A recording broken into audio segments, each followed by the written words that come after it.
un poco sobre este sacramento, que aunque en la divina voluntad, o sea, prácticamente es poco lo que se habla de él.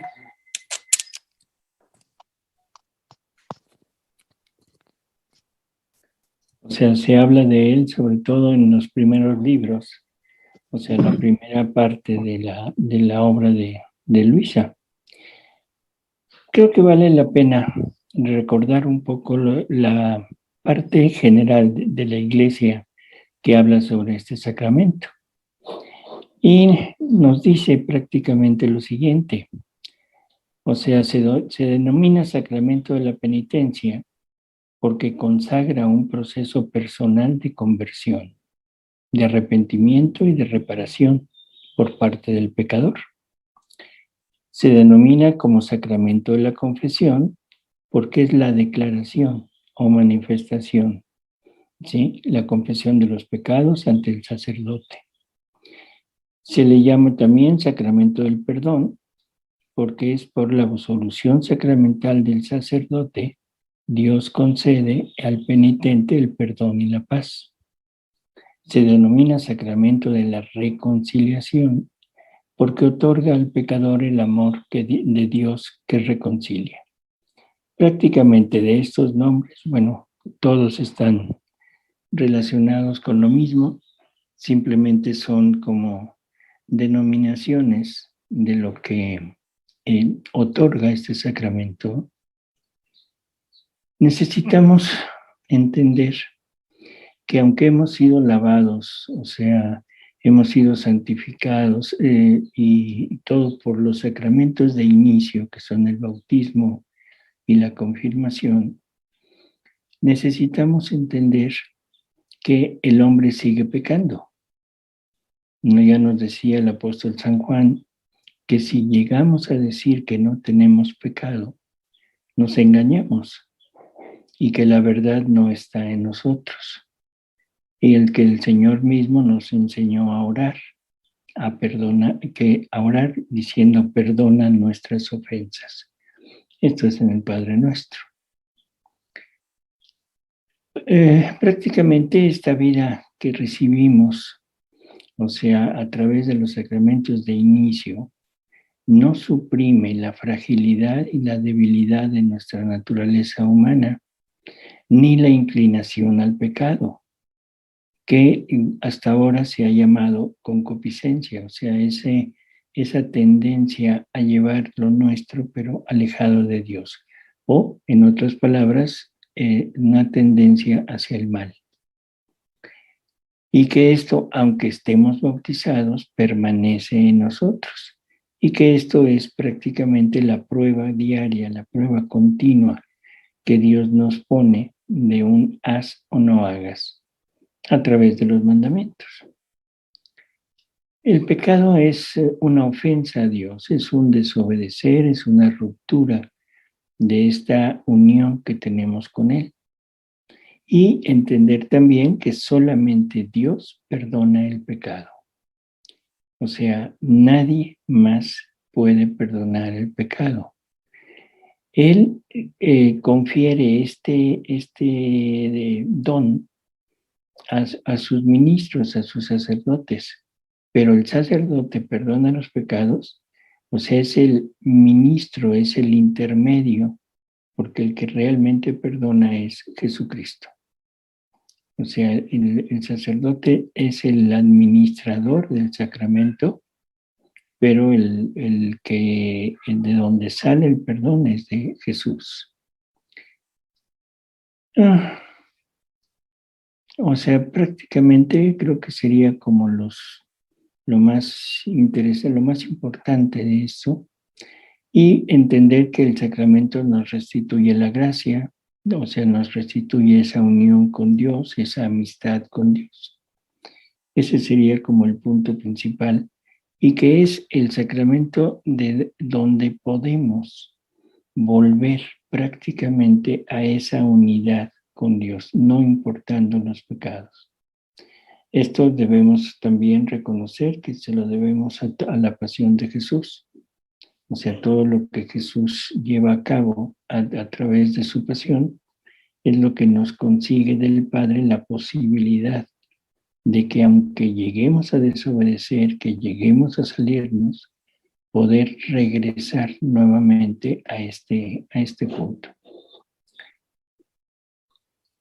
En la divina voluntad, las cosas van a variar un poco, sobre todo en lo siguiente. En la divina voluntad, Jesús nos da las muestras de una enorme misericordia que Él hace hacia el pecador, en que toda esa misericordia que Él da, todo ese perdón que Él da, no es el perdón que nosotros conocemos en modo humano, que simplemente decir te perdono los pecados y ya, sino que va más allá. Es la anulación de la culpa. Prácticamente la persona que recibe el perdón de Dios es una anulación. Ese pecado nunca se cometió. Y esto se lo dice a Luisa en la siguiente lecturas. En el libro 1, o sea, habla Luisa y dice, recuerdo que una mañana, mientras me hablaba sobre la misma virtud, me dijo que por falta de humildad había cometido muchos pecados y que si yo hubiera sido humilde me habría tenido más cerca a él y no habría hecho tanto mal. Se me hizo entender cómo era feo el pecado, la afrenta que esta miserable gusano había hecho a Jesucristo, la ingratitud horrenda, la impiedad enorme, el daño que le había venido a mi alma. Pero luego le dice, no quiero que pienses más en esto, porque cuando un alma se ha humillado, convencida de haber hecho mal, y ha lavado su alma en el sacramento de la confesión, y está dispuesta a morir antes que ofenderme, el pensar en ello es una afrenta a mi misericordia. Mira, yo no recuerdo ya nada. Lo he olvidado perfectamente. ¿Ves tú alguna sombra de rencor de parte mía? Enorme verdad. No es un perdón al estilo humano, sino es una anulación prácticamente de la culpa. Pero debemos entender que esto, o sea, Dios es misericordioso, sí, en grado extremo, sí, pero va de la mano con el arrepentimiento y con el firme propósito de enmienda. O sea, la parte divina es consecuencia de la parte humana. No es un perdón gratuito, no es un perdón que se otorgue o una misericordia que se otorgue nada más porque sí. Si el hombre no tiene este arrepentimiento, si el hombre no tiene este firme propósito de enmienda, definitivamente no se da, porque esto es la mejor reparación que podemos hacer. O sea, la mejor reparación que podemos hacer hacia la divinidad es decirle, ¿sabes qué? Pequé, me arrepiento, reconozco mi culpa, pero tengo el firme propósito de no volver a hacerlo, de no volver a pecar. Y en ese momento es cuando Dios hace uso de esa misericordia y borra prácticamente el pecado. ¿De qué manera lo borra? Muy sencillo, recordemos que Jesús toma nuestros pecados, toma nuestra vida y la lleva a donde debe estar, que es la muerte, es el sepulcro. Él sufre nuestras culpas, Él paga nuestras deudas y lleva nuestra vida, vida alejada de Dios, vida sin la unión con Dios, la lleva a la cruz, la lleva a la muerte, la deja en el sepulcro y del sepulcro resucita, pero resucita en forma gloriosa. Y debemos también tener una firme convicción de que el que resucita no es solo Jesús, sino somos nosotros. Si Él tomó nuestra vida, si Él asumió las culpas nuestras, si Él asume el pagar nuestra deuda, y eso le permite llevar mi vida hasta donde debe estar, que es la muerte. O sea, en ese momento, al morir yo en Él, en el momento que Él resurge, resurjo yo con Él, pero resurjo ya glorioso, resurjo ya total y absolutamente rehecho en Él. Entonces, el punto es que este resurgir nuevamente en Él me da la oportunidad de volver a tener la misma amistad que Él tenía con la criatura en el momento de la creación. Ya después hablaremos de eso, pero sí necesitamos puntualizar perfectamente que nuestras culpas quedaron anuladas, quedaron en el sepulcro, y por eso es que para Dios esa culpa ya no existe. No es el perdón, es la anulación de la culpa.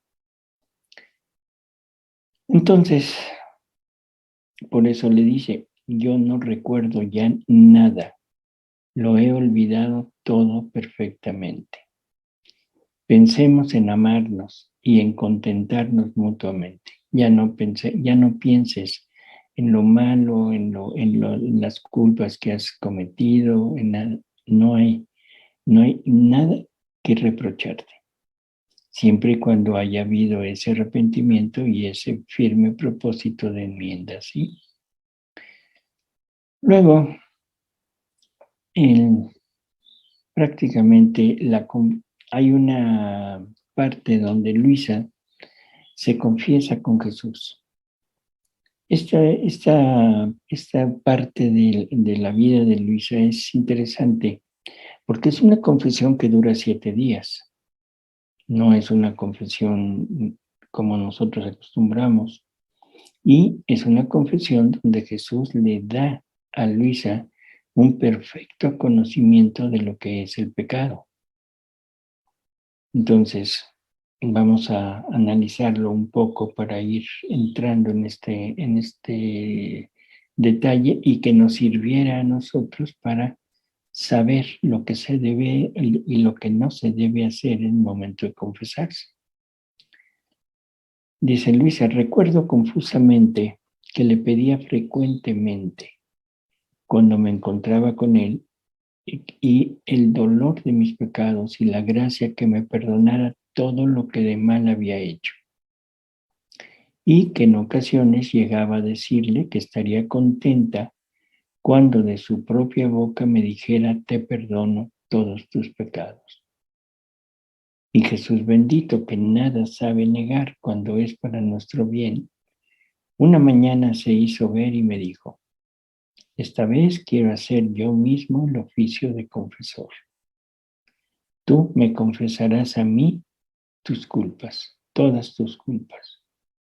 Y el momento en que hagas esto, te haré comprender uno por uno los dolores que has dado a mi corazón al ofenderme, a fin de que comprendiendo tú, por cuanto puede una criatura, qué cosa es el pecado, tomes la resolución de preferir morir que ofenderme.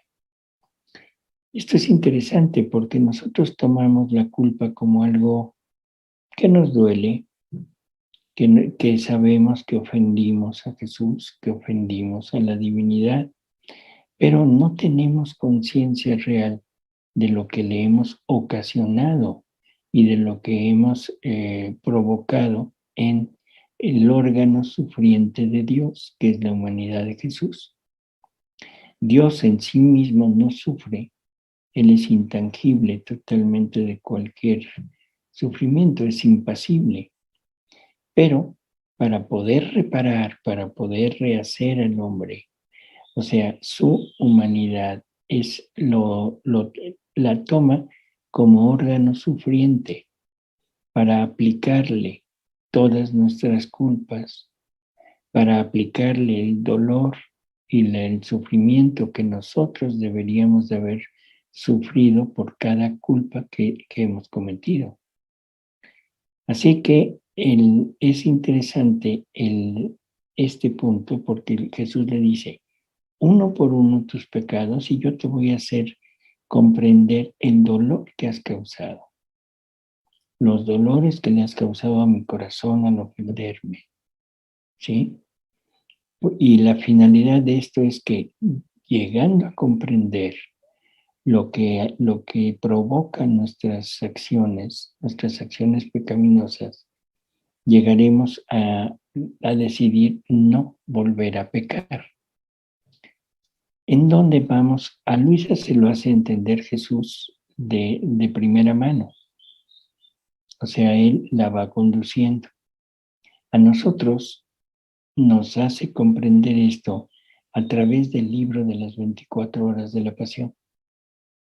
Porque en las 24 horas de la pasión, Jesús nos va narrando poco a poco lo que Él tiene que ir sufriendo y el por qué lo va sufriendo. Entonces, no es un libro nada más para meditar, no es un libro nada más para reparar, que esa es la finalidad que le pone Luisa, que dice, este es un libro de reparación. No, también es un libro en donde nos va a ir dando la idea exacta de lo que nosotros cometemos cuando pecamos, del dolor inmenso de este Jesús para comprender lo que es el pecado en nosotros. Bueno, pues entonces esto nos va a servir de guía para ir penetrando continuamente en este, ¿cómo diríamos? Este sufrimiento que somos nosotros los que le están ocasionando a Jesús. Entonces dice Luisa, yo entrando en mí misma, advertía toda mi miseria y mis maldades, y ante su presencia temblaba toda, y me faltaba la fuerza de pronunciar las palabras del yo pecador. Jesús le dice, no temas, si bien soy juez, soy también tu padre.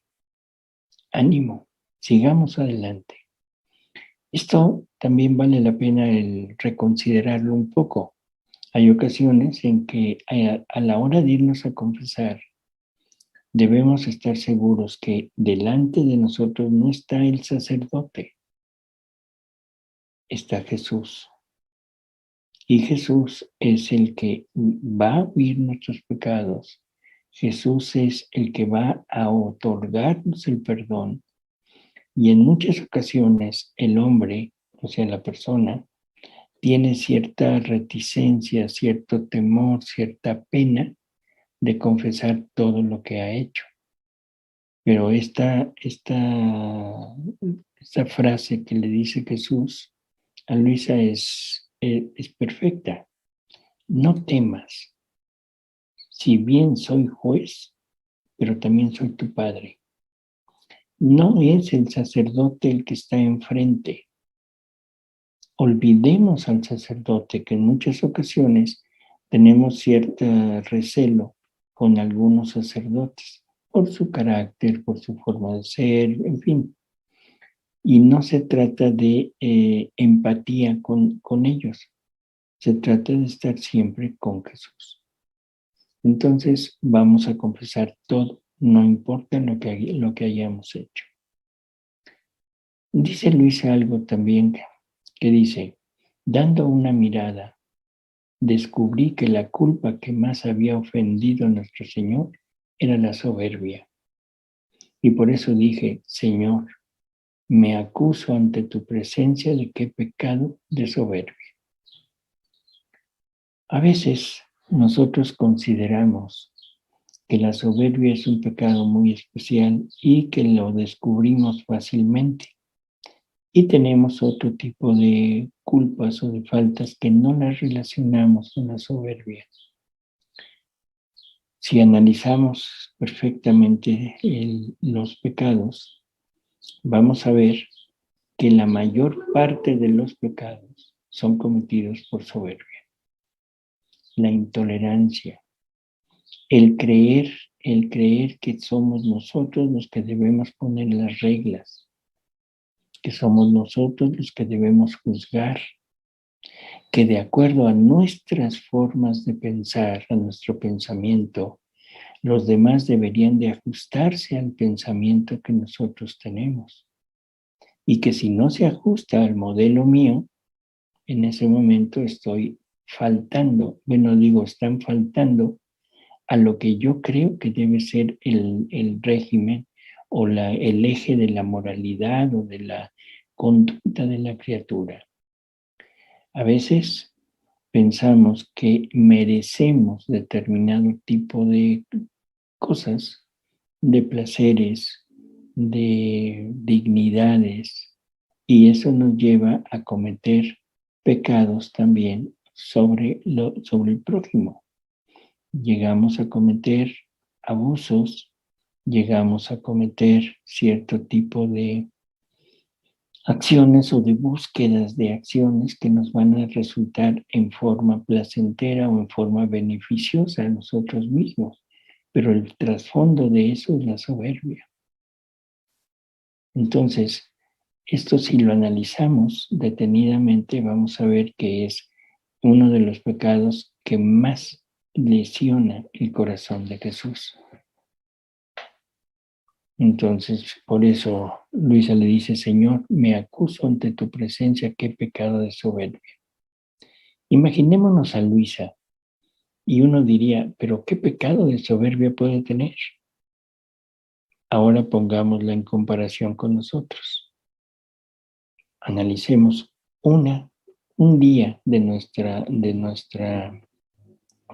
vida y sobre todo en este sentido de ver lo que realmente estamos haciendo, analizar lo que estamos haciendo, aunque aparentemente sea para el bien, pero desde qué forma, desde qué manera, qué medidas estoy aplicando, las medidas de Dios o las medidas mías. Y desafortunadamente casi siempre son las medidas de nosotros. Y entonces Jesús le contesta y le dice, acércate a mi corazón y pon tu oído y oirás el desgarro cruel que has hecho a mi corazón con este pecado. O sea, es tremendo. Y entonces Luisa dice, acerca su oído al corazón adorable de Jesús. ¿Y quién puede decir lo que sentía, lo que percibía? Difícil que lo pueda expresar porque esto es una experiencia de tipo personal. Así que lo único que dice es, si hubiera podido, o sea, comprendí que si hubiera podido, habría llegado a destruir al ser divino con la soberbia. Esto necesitamos analizarlo también desde nuestra perspectiva. Y para eso nos sirve, vuelvo a repetir, el libro de las horas de la pasión. En este libro vamos a ir viendo poco a poco lo que estamos ocasionándole a Jesús.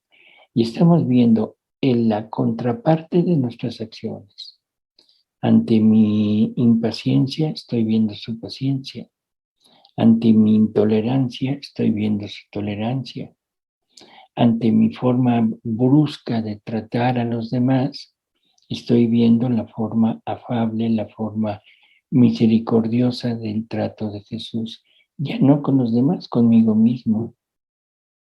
O sea, vamos poco a poco haciendo una comparación en las actitudes de Jesús con las actitudes nuestras y tendremos que ir en cierta manera reconociendo que lo distante que está nuestra actitud de la actitud de Él. Entonces Luisa dice, sentía tal pena y comprendía qué feo es el pecado de la soberbia. Dice, cuando hube meditado muy bien todo esto en mí misma, mi buen Jesús regresó y me dijo que continuara la confesión de mis culpas. No nos dice cuánto tiempo pasó, pero no fue inmediato. sino hubo todo un proceso de meditación, de absorber perfectamente lo que Jesús le había transmitido, que él había sentido, para que Luisa hiciera una verdadera reconocimiento de lo que había provocado en Jesús. Y entonces cuando dice, cuando hube meditado muy bien todo esto en mí misma, mi buen Jesús regresó y me dijo que continuara la confesión de mis culpas. Y yo temblando, seguí acusándome de los pensamientos, palabras, obras, causas y omisiones. Y cuando veía que yo no podía seguir haciendo la confesión por la pena que sentía por haberlo ofendido tanto, porque tenía una claridad tan viva delante de aquel sol divino, especialmente porque en él descubría la pequeñez, la nulidad de mi ser, y quedaba asombrada de cómo había tenido yo tanta osadía, de dónde había tomado yo ese valor de ofender a un Dios tan bueno, que en el acto mismo en que lo ofendía, Él me asistía, me conservaba, me alimentaba, y si tenía algún rencor conmigo, era hacia el pecado que yo hacía y que odiaba sumamente. En cambio, a mí me amaba inmensamente, me excusaba ante la divina justicia y se ocupaba todo para quitar aquel muro de división que había producido el pecado entre el alma y Dios. Dice, oh, si todos pudiesen ver quién es Dios y quién es el alma en el momento en que se peca, todos morirían de dolor. Y creo que el pecado sería exiliado de la tierra. Bueno, este es uno de los puntos principales del sacramento de la reconciliación. O sea, el reconocer, el ponernos en el punto de decir, confieso mi pecado, pero ante la presencia de Dios. Confieso mi pecado, me reconozco a mí mismo, pero me reconozco ante el sol divino. Y en ese momento voy a ver mi miseria. Porque si nada más quiero sentir el dolor de mis pecados, que eso es a lo que hemos recurrido, a sentir el dolor de haber ofendido a Jesús, pero no estoy viendo el dolor de Jesús. Y entonces el pecado se minimiza, porque entra la razón humana y la razón humana me dice, estás bien en tu actitud. Es una actitud que es así y que así deben ser las cosas porque así lo piensas tú.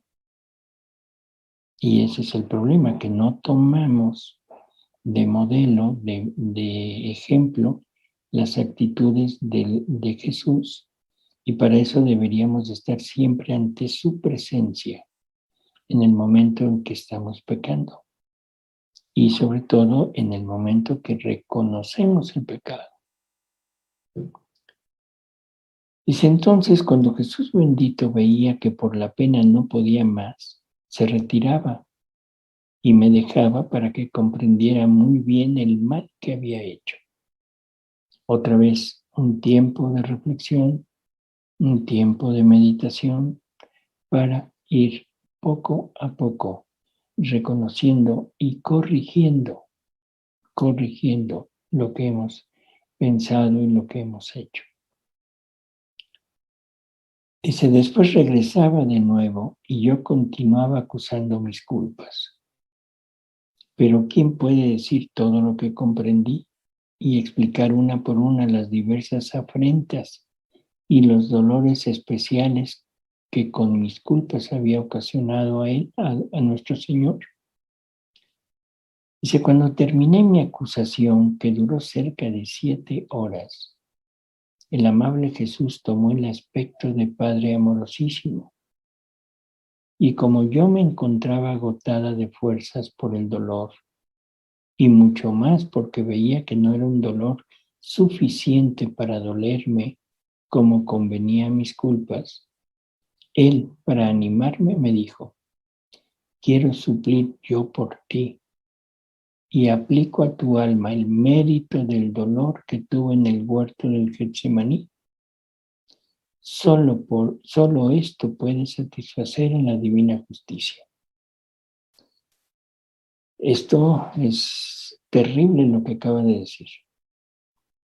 O sea, Él tiene que suplir el dolor que el alma siente, el dolor que comprendió ante la presencia de Jesús. Ese dolor no es suficiente. Y entonces tiene que aplicarle al alma, tiene que, no sé cómo decir, bueno, aplicarle al alma el dolor que él tuvo en el huerto y que porque solamente ese dolor puede satisfacer a la justicia de Dios. Eso nos da una idea de lo enorme que es el pecado que hemos cometido. Dice, después de que aplicó a mi alma su dolor, me pareció estar dispuesta para recibir la absolución. Toda humillada y confundida como estaba y postrada a los pies del buen Padre Jesús, con los rayos que enviaba a mi mente, trataba de excitarme mayormente al dolor, diciendo, si bien no recuerdo todo, grande, sumo ha sido el mal que ha hecho, que he hecho hacia ti.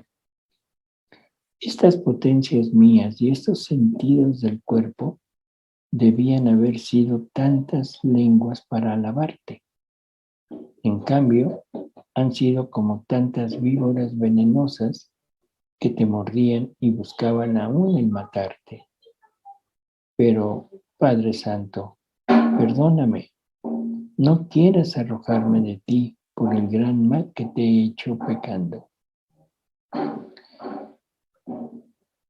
Y entonces Jesús le dice, ¿y tú prometes no pecar más y alejar de tu corazón cualquier sombra de mal que pudiera ofender a tu Creador? Y entonces dice, sí, con todo el corazón te lo prometo. Más bien quiero 1000 veces morir que volver a pecar. Nunca más, nunca más. Y entonces Jesús le dice, y yo te perdono y aplico a tu alma los méritos de mi pasión y quiero lavarla en mi sangre. Mientras esto decía, levantó su bendita mano derecha y pronunció las palabras de la absolución, exactas a las palabras que dice el sacerdote cuando da la absolución. Y en el acto en que esto hacía, de su mano corría un río de sangre y mi alma quedaba toda inundada por ella. Después de esto me dijo, ven, oh hija, ven a hacer penitencia por tus pecados, besándome en mis llagas. Después de esto Jesús le dice, hija mía, sé atenta y vigilante, porque hoy te doy la gracia de no caer más en el pecado venial voluntario. Con esto tenemos una idea más o menos de cómo debería de ser nuestra confesión. Esto nos da una clara camino de cuál debe ser el proceso para llegar a confesarnos y sobre todo cuál debería de ser el resultado de la confesión. Es un meditar ante la presencia de Jesús nuestras faltas. No es un ver lo que me hace sentir mal, sino es analizar lo que hace que Jesús se sienta mal y qué es lo que siente cuando yo peco. Es un estar plenamente arrepentido de eso, es un estar consciente de lo que le hemos provocado, es un sentir el dolor de esa falta, de ese pecado, y pedirle que nos aplique, que nos dé el mérito del dolor que él sintió porque solamente eso puede satisfacer la justicia divina. Y luego vendrá el perdón y la recomendación: no peques más. El sacramento de la confesión no es otra cosa, o sea, el fruto completo de ese sacramento sería el no volver a pecar. O sea, el estar total y absolutamente seguro de que no se vuelve a pecar. Ante esto, ahora podemos comparar nuestras confesiones, podemos comparar nuestros exámenes de conciencia y veremos que realmente este sacramento no lo hemos utilizado en su punto culminante. En la divina voluntad, que es en donde Jesús está llevando este caminito de Luisa, bueno, ahora nosotros hemos emprendido este camino. Nosotros hemos emprendido este punto para poder tener realmente lo que Luisa tenía en ese momento. Así que vamos a analizarnos y vamos a decir, ¿realmente quiero llegar a entrar en la divina voluntad? Bueno, debo usar este camino que usó Jesús con Luisa para poder llegar a entender y a limpiarme de todo lo mío. Entender que el pecado, si es grave, es un abrazo venenoso, mortífero que el mundo, el demonio y la carne le dan al alma. ¿Sí? Y que no es solo a ella, no es solo, bueno, junto con ella, es un abrazo mortal totalmente a las virtudes, a todas las acciones que el alma pueda llevar a cabo en ese camino hacia Dios. Si el pecado es venial, hiere y vuelve al hombre débil, enfermo. Y lógico, si el hombre se enferma y se vuelve débil, las virtudes tienen lo mismo, la debilidad, la enfermedad. ¿Sí? Por lo tanto, el pecado mata. El pecado no solo hiere, sino va buscando la muerte del alma. Entonces, ahora sí, así como el pecado hiere y da la muerte, así el sacramento de la confesión, llevado a cabo como es, da la vida y cura las heridas y restituye el vigor, ¿sí? El vigor al alma, el vigor a las virtudes. Y esto, desafortunadamente, es según las disposiciones del alma. O sea, no es por virtud del sacramento. Esto es muy necesario entender. El sacramento, cualquier sacramento, no obra por sí mismo, no es garantía. El sacramento obra en virtud de la disposición de la criatura.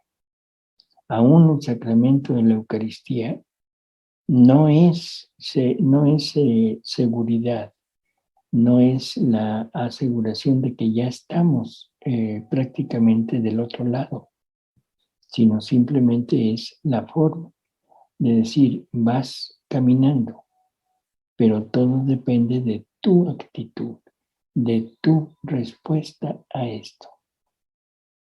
La confesión renueva al hombre y forma a los verdaderos católicos. ¿Sí?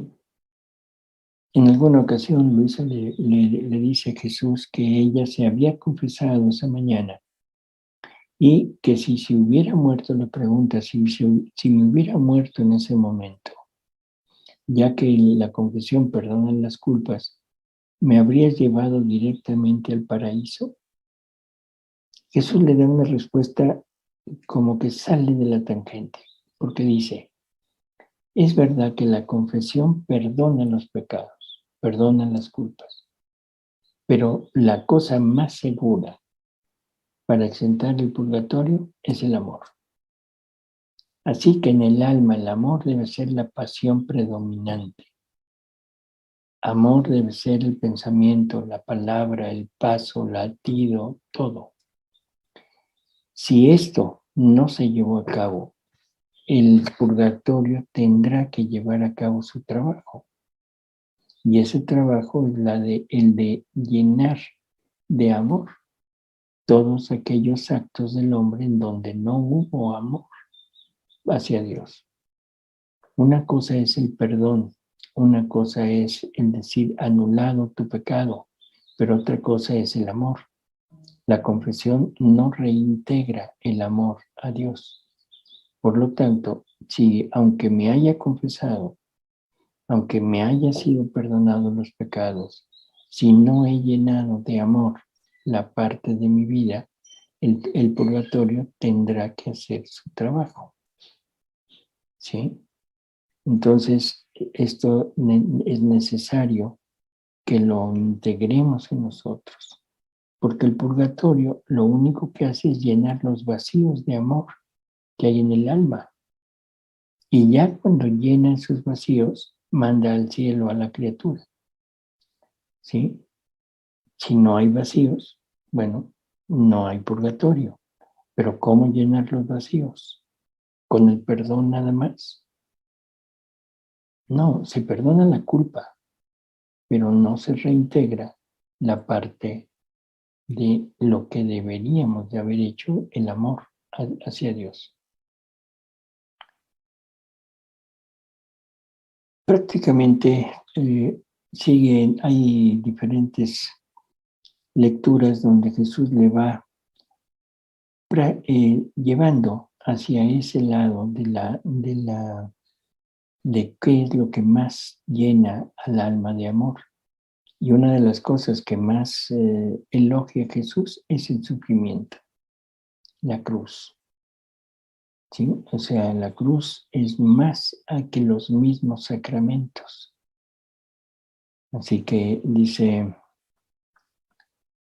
en una lectura del libro 8, dice, estaba pensando por qué solo la cruz nos hace conocer si verdaderamente amamos al Señor, siendo que hay tantas otras cosas como las virtudes, la oración, los sacramentos, que nos podrían hacer conocer si amamos al Señor. Y entonces Jesús le dice, es exactamente así. Solo la cruz es la que hace conocer si verdaderamente se ama al Señor. Pero la cruz llevada con paciencia y resignación, porque donde hay paciencia y resignación en las cruces, hay vida, vida divina. Dice, mientras que en las otras cosas y también en los mismos sacramentos, puede haber quien ama, quien contenga en sí esta vida divina, pero no pueden dar la certeza que da la cruz. Puede ser o no puede ser. Y esto por falta de disposiciones. Uno puede hacer muy bien la confesión, pero si faltan las disposiciones, no puede decir ciertamente que ama y que ha recibido en sí esta vida divina. Otro recibe la comunión, recibe en sí la vida divina, pero puede decir que esa vida permanece en él solo si tenía las verdaderas disposiciones, porque se ve que algunos reciben la comunión, se confiesan y ante las ocasiones y circunstancias no se ve en ellos la paciencia de la vida divina. Y si falta la paciencia, falta el amor, porque el amor se conoce solo con el sacrificio. He aquí las dudas. Mientras que la paciencia, la resignación son los frutos que solo produce la gracia y el amor. Hasta aquí podríamos hablar de la parte de santidad humana, la santidad que hemos conocido hasta ahora. Ahora, entrando en la divina voluntad cambia totalmente el panorama de este sacramento y de estas actitudes de la criatura. En el libro 12, en la lectura 119, eh, dice lo siguiente, dice, estaba pensando entre mí, dice Luisa, ¿cómo puede ser que el hacer la voluntad de Dios sobrepasa a los mismos sacramentos? Y entonces Jesús le dice, ¿y por qué los sacramentos se llaman sacramentos? Porque son sagrados, tienen el valor y el poder de conferir la gracia, la santidad, pero estos sacramentos obran según las disposiciones de las criaturas, tanto que muchas veces quedan hasta infructuosos, sin poder conferir los bienes que contienen. Mi voluntad es sagrada, es santa, y contiene toda junta la virtud de todos los sacramentos. Y no solo esto, sino que no necesita trabajar para disponer al alma a recibir los bienes que contiene mi voluntad, porque en cuanto el alma se ha dispuesto a hacerla, se ha dispuesto por sí misma a recibirlos.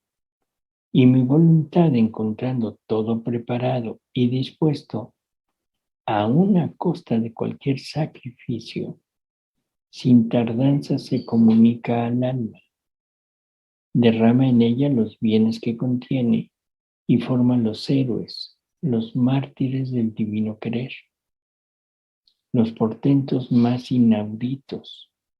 Y además, ¿qué hacen los sacramentos sino unir al alma con Dios? ¿Y qué cosa es hacer mi voluntad? ¿No es acaso unir la voluntad de la criatura con su creador? ¿Perderse en el querer eterno? ¿La nada subir al todo? ¿El todo descender en la nada? Es el acto más noble, más divino, más puro, más bello, más heroico que la criatura puede hacer. Dice, sí, te lo confirmo, te lo repito. Mi voluntad es sacramento y sobrepasa a todos los sacramentos juntos, pero en modo más admirable, sin intervención de nadie, sin ninguna materia. El sacramento de mi voluntad se forma entre mi voluntad y la del alma. Las dos voluntades se anudan juntas y forman el sacramento. Mi voluntad es vida y el alma está ya dispuesta a recibir la vida. Es santa y recibe la santidad. Es fuerte y recibe la fuerza. Y así de todo lo demás. En cambio, mis otros sacramentos, ¿cuánto deben trabajar para disponer a las almas si es que lo logran? Y estos canales que he dejado a mi iglesia, ¿cuántas veces quedan maltratados, despreciados, conculcados? Y algunos se sirven de ellos para ensuciarse y los ponen contra de mí para ofenderme. Dice, si supieran los sacrilegios enormes que se hacen en el sacramento de la confesión y los abusos horrendos del sacramento de la Eucaristía, llorarías junto conmigo por el gran dolor. Solo el sacramento de mi voluntad puede cantar gloria y victoria.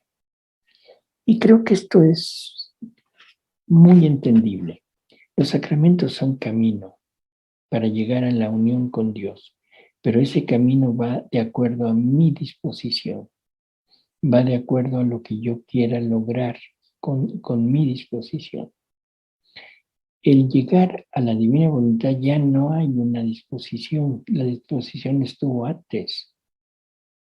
Y en el momento que llego a la divina voluntad, en ese momento llego a la unión total con Él.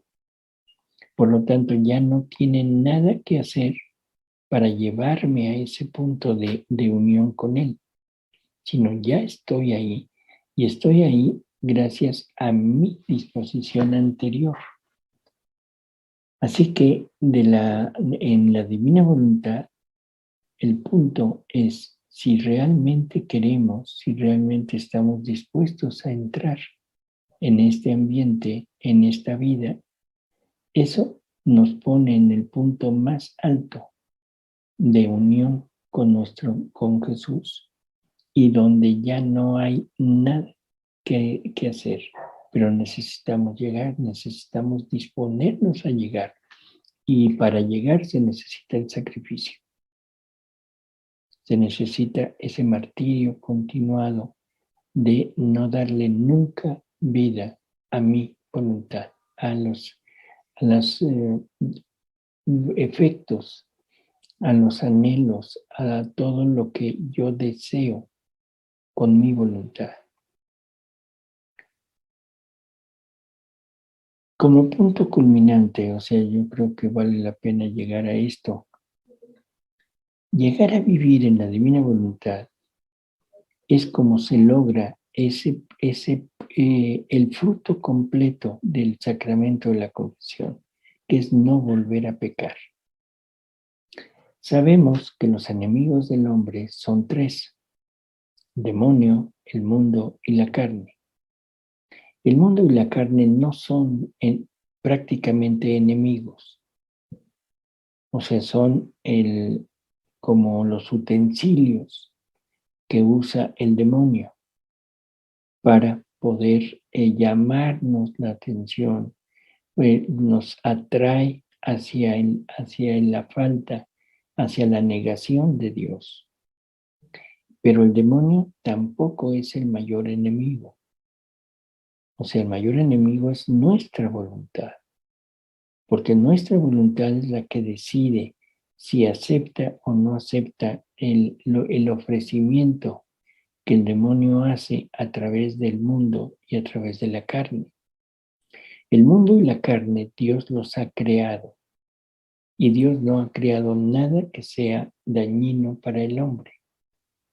Pero gracias a la concupiscencia, gracias a la negación de Dios que el demonio pone en nuestro interior, incita nuestra soberbia, que volvemos al punto que habíamos hablado, que la soberbia es como la madre de todos los vicios, de todos los pecados. Entonces, gracias a eso, la soberbia me incita a llevar a cabo mis anhelos, mis gustos, sin importar nada ni nadie. El sacramento de la confesión, prácticamente la disposición de la criatura se ve puesta en función de la fuerza de la voluntad humana. O sea, pero de una voluntad humana aislada, que está fortificada por la gracia, pero aislada, no es con la vida divina. Por eso es que la concupiscencia y ahora el demonio puede incidir en eso y nos puede tirar nuevamente. Pero llegando a la divina voluntad, esa voluntad humana ahora se fortifica porque está unida a la voluntad divina y en la voluntad divina no hay posibilidad de que el demonio actúe. En la voluntad divina, el demonio no puede llegar a tentar al alma. Así que la mejor forma de llegar a no pecar, el fruto completo de este sacramento que se usó para poder llegar a la divina voluntad, ahora aquí se vuelve la mejor arma destructor del pecado, no solo en la persona, sino la destructora incluso del demonio mismo. El mejor exorcismo que hay es vivir en la divina voluntad. Vamos a ver más o menos por qué. En el paraíso terrenal, después de la caída del hombre, o sea, Dios promete esa redención, promete que el enemigo, o sea, se pondrá enemistad entre el enemigo y la mujer, entre la descendencia del enemigo y la descendencia de la mujer, y que la mujer le pisará la cabeza al demonio, o sea, lo anulará. Y entonces Jesús nos dice en el libro 15, la lectura 19, nos dice: así como mi madre aplastó la cabeza a la serpiente infernal, así quiero que otra virgen, que debe ser la primera poseedora de la voluntad suprema, aplaste de nuevo aquella cabeza infernal para aplastarlo y debilitarlo, en modo de arrojarlo en el infierno, a fin de que tenga pleno dominio sobre de él y no ose acercarse a quien debe vivir en mi querer. Ojo con esto. A Luisa le dan el encargo, siendo la primera que va a vivir en la divina voluntad, la que inaugura el reino de esta divina voluntad en las criaturas salidas de pecado original. A ella le dan el encargo de rematar, por decirlo así, al demonio.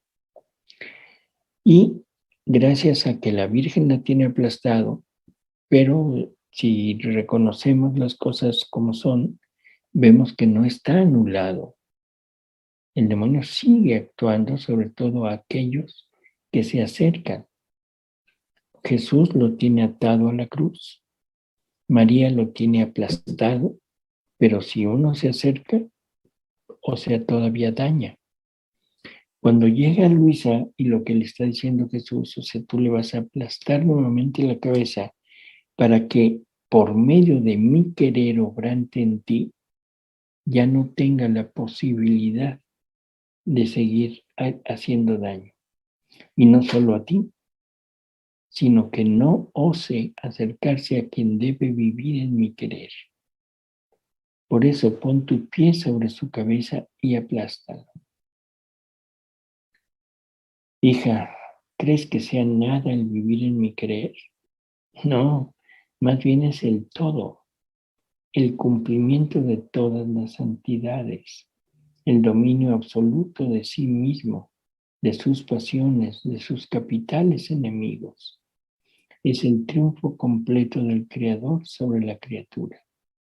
Así que si ella se adhiere y yo logro que viva en mi querer, sin querer conocer más su querer, no tengo más que querer de la criatura. Y ella no tiene más que darme. Todas mis ansias están cumplidas, realizados mis designios. No queda más que hacernos felices mutuamente. ¿Qué se logró? El fruto completo del sacramento de la confesión, no volver a pecar. Y ese no volver a pecar es solamente entrando en la divina voluntad, que sería como consecuencia de todo lo que hemos ido repasando del sacramento de la penitencia. O sea, gracias a ese reconocimiento de lo que somos, de lo que hemos hecho, del sufrimiento que le hemos ocasionado a Jesús, es que ahora logramos llegar a este punto. Y llegando a este punto, no hay forma de que pueda haber ninguna insidia del enemigo. El humano, el ser humano, llega a estar en unión con su Creador y llega a estar fortificado totalmente y no habrá más necesidad de nada. Y yo me atrevería a decir, en la divina voluntad, el sacramento de la confesión no se volverá a necesitar, porque no volverá a haber pecado. Es como decir que si la Virgen necesitaría confesarse, totalmente creo que no es así. Y el enemigo queda vencido. En el libro 26, la lectura 11, nos dice Luisa, dice, me he encontrado fuera de mí misma y con sorpresa he visto el enemigo infernal junto a mí, como si se quisiera lanzar sobre de mí. Yo he sentido tal fuerza de ponerme sobre de él y conforme me ponía sobre él, así quedaba vencido y hecho pedazos. Yo me impresionaba y pensaba entre mí, desde hace mucho tiempo que no veía al enemigo. Es más, si me veía, huía de mí. ¿Y ahora qué cosa quiere con este acercarse? Y entonces Jesús le dice, hija, el alma que posee mi fiat divino tiene tal potencia que hace pedazos la potencia diabólica. Y yo he permitido que tocaras con la mano, que solo con ponerte sobre de él, ha quedado destrozado, a fin de que no le temas, y que él sintiese la potencia de quien posee mi querer, que dispersa como polvo al viento la fuerza diabólica. Bueno, creo que esto último nos da la razón del por qué en los escritos de la Divina Voluntad el sacramento de la penitencia aparece tan pocas veces. Y las veces que aparece en la primera etapa de Luisa, que es cuando Jesús la lleva por el camino de las virtudes. O sea, no es un sacramento que lo podamos analizar desde el punto de vista de la divina voluntad, sino que es un sacramento que es un sacramento de camino, un sacramento que conduce a una santidad buena, elogiosa, sí, pero que todo lleva a una finalidad última, que es que la criatura desemboque prácticamente en la divina voluntad. Y una vez llegando a esta, prácticamente ya no hay este punto de llegar a necesitar de ese sacramento, porque ahora es la divina voluntad la que impide que haya esta unión del alma con el pecado. No sé, creo que sería lo que tendría yo que decir